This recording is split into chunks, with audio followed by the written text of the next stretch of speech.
Et nous sommes maintenant en ligne avec Marc Masson, psychiatre à la clinique du Château de Garches, qui a écrit un Que sais-je sur les troubles bipolaires. Bonjour docteur. Bonjour. Ma première question concerne les troubles. Ces troubles bipolaires se manifestent-ils toujours de la même façon ? Alors non, ils ne se manifestent pas toujours de la même façon. Bon, ils peuvent débuter à la fin de l'adolescence, au début de l'âge adulte, dans la grande majorité des cas, mais aussi un peu plus tard dans la vie.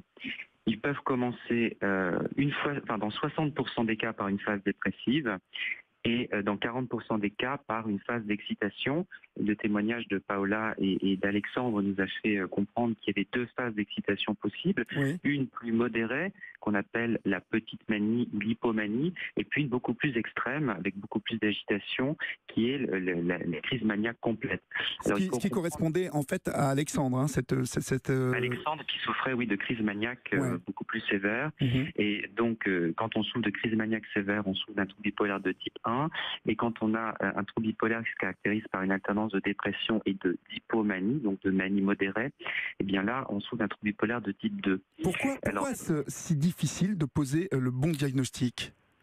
Alors, c'est difficile parce que quand, si vous voulez, ça commence par une phase dépressive, ce qui est le cas dans la majorité des cas, dans 60% des cas, eh bien, on ne pense pas toujours que cette dépression s'intègre dans une maladie bipolaire qui va se caractériser par des alternances aléatoires de phases dépressives, quelques années d'intervalle libre, et puis l'apparition ensuite d'une phase d'excitation après une ou deux dépressions. Mmh. Donc, c'est pour ça qu'en moyenne, aux États-Unis et en Europe, les études ont montré que le délai au diagnostic est évidemment encore bien trop long puisqu'il est de 8 à 9 ans et c'était le cas d'ailleurs pour Paola comme elle nous l'expliquait et d'ailleurs aussi pour Alexandre. Ouais, et justement, lorsqu'on entend le témoignage de Paola, on a l'impression qu'il n'existe pas encore de traitement pour tous les bipolaires et même de traitement vraiment adapté au type de bipolarité dont ils souffrent. Alors, les traitements, si vous voulez, existent. Ils sont personnalisés pour chaque patient et pour chaque trouble. Alors, il y a deux pôles dans le traitement. Il y a à la fois le traitement médicamenteux qui va viser à traiter les épisodes, donc soit un épisode maniaque, soit une phase dépressive, et aussi un traitement médicamenteux qui va viser à prévenir les rechutes. Parce que cette maladie bipolaire, elle se caractérise par un très fort taux de rechute, à peu près 90% de rechute quand on ne prend pas de traitement, donc c'est considérable. Et l'autre aspect, l'autre pôle du traitement, ce sont toutes les approches non médicamenteuses, complémentaires, qui existent aujourd'hui, de l'éducation thérapeutique, en passant par la pratique de la pleine conscience, comme la méditation de pleine conscience, comme le fait et l'a évoqué Alexandre. Mais voilà, donc je dis souvent que la maladie elle est bipolaire, mais le traitement aussi, c'est-à-dire que ce sont deux pôles fondamentaux pour arriver à un équilibre. Et cette bipolarité, docteur, est une maladie qui touche l'humeur. Hein. Pouvons-nous finalement être tous des bipolaires en puissance ?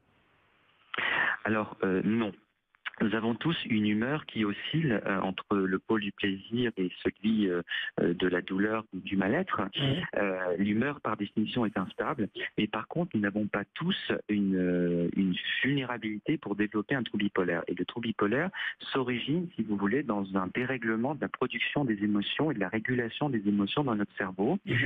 Les régions temporales internes qui donc produisent les émotions ont tendance à être hyperactives. Les études d'imagerie fonctionnelle l'ont aujourd'hui bien montré. Et ce déséquilibre initial va être une prédisposition, on parle en médecine d'une vulnérabilité au déclenchement de la maladie. Alors, quand va se déclencher la maladie ?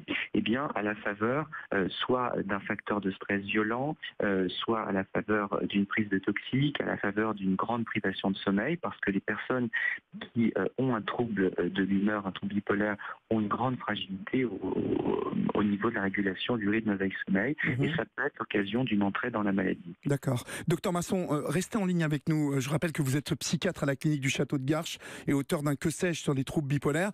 Dans un instant, nous allons accueillir Agnès. C'est quand sa fille a été diagnostiquée bipolaire qu'elle s'est demandé si cela ne pouvait pas être son cas aussi. Et puis, vous continuerez bien évidemment, docteur, à nous apporter vos éclairages sur cette maladie qui est la bipolarité qui toucherait plus d'1 million de Français. Et il y a Scarlett qui témoigne au 39-21. Scarlett a 65 ans et elle nous dit, dans les années 70, la bipolarité n'était pas connue ou reconnue. Ma meilleure amie avait des périodes de décrochage sans savoir pourquoi. Elle a fini par se suicider. Je regrette qu'on n'ait pas pu l'aider. Europe 1. Vous êtes à atteint de troubles bipolaires, l'un de vos proches peut-être. On vous écoute au 39 21 50 centimes la minute. Vous réagissez et posez vos questions également sur Twitter avec le hashtag Europe 1. Olivier Delacroix sur Europe 1.